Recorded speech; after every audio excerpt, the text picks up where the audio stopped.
Créateur d'emplois et de richesses, l'artisanat constitue un des piliers de l'économie du Sénégal oriental. Il participe largement au dynamisme économique des territoires. L'artisanat et la transformation de produits ou la mise en œuvre de services grâce à un savoir-faire particulier et hors contexte industriel de masse. L'artisan assure en général tous les stades de la transformation, de réparation ou de prestation de services et leur commercialisation. Malgré tout, le secteur traverse énormément de difficultés. Jusqu'à présent, on n'a pas d'accompagnement, mais franchement, on aimerait que l'État nous accompagne dans toutes nos activités de la coiffure qu'on est en train de faire. Franchement, on a besoin de l'accompagnement d'État parce que des fois, on a besoin des financements pour avoir un bon salon, que ce soit niveau sol, niveau aérien et niveau des matériels. Parce que les matériels révoluent, par exemple, chaque tendance, que ce soit des tondeuses, des chaises barbeurs, des produits. Donc les coiffeurs, on n'en a pas des moyens. Par exemple, c'est des matériels qui sont très coûteux. En tant que responsable régional des artisans peintres de Tambacounda, il faut reconnaître que la filière vivote et souffre énormément de l'absence de la clientèle et du manque d'accompagnement de la Chambre des métiers.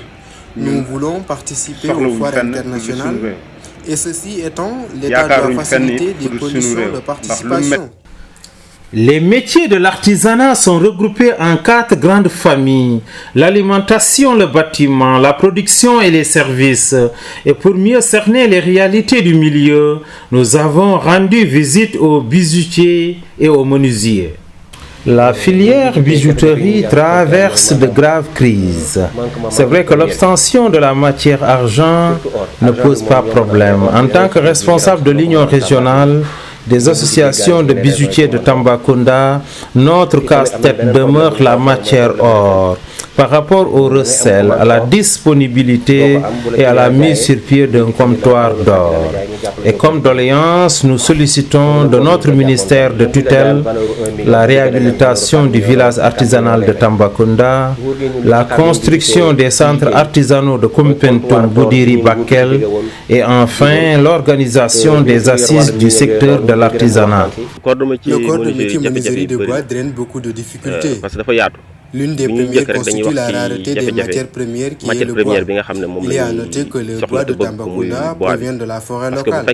Contrairement aux autres régions qui ne disposent que du bois importé, c'est le service des eaux et forêts SH qui régule le secteur. Nous voulons aussi que le mobilier importé soit évalué par rapport à la concurrence déloyale. L'autre problématique constitue le non-respect des engagements par rapport à la commande publique. Nous demandons solennellement au gouvernement de booster le secteur en octroyant des financements, des sections de formation et des équipements de dernière génération. Pour le volet formation des futurs artisans, nous avons interrogé le chef d'antenne régionale du programme de formation École-Entreprise de Tambacounda. En ce qui concerne la menuiserie, à la première porte, nous avons le PV a ouvert une classe dans CAP menuiserie métallique. Ce serait mieux vraiment d'installer le métier de menuiserie bois au niveau de Tambacounda. C'est-à-dire avoir un centre de ressources qui dispense le métier de menuiserie bois. Avec les nombreuses interpellations, suggestions et doléances, nous nous sommes rendus à la tutelle régionale pour en avoir le cœur net. Nous sommes dans l'appui, dans la sensibilisation, dans l'accompagnement à la formalisation, la formation et tout ce qui est appui technique pouvant mener le secteur de l'avant. Donc dans le domaine du financement aussi, nous appuyons les artisans à acquérir des financements. Donc nous travaillons aussi avec des programmes et des projets qui peuvent vraiment booster le secteur. Les eaux et forêts nous ont fait parvenir un courrier relatif au quota de bois alloué à la Chambre des métiers.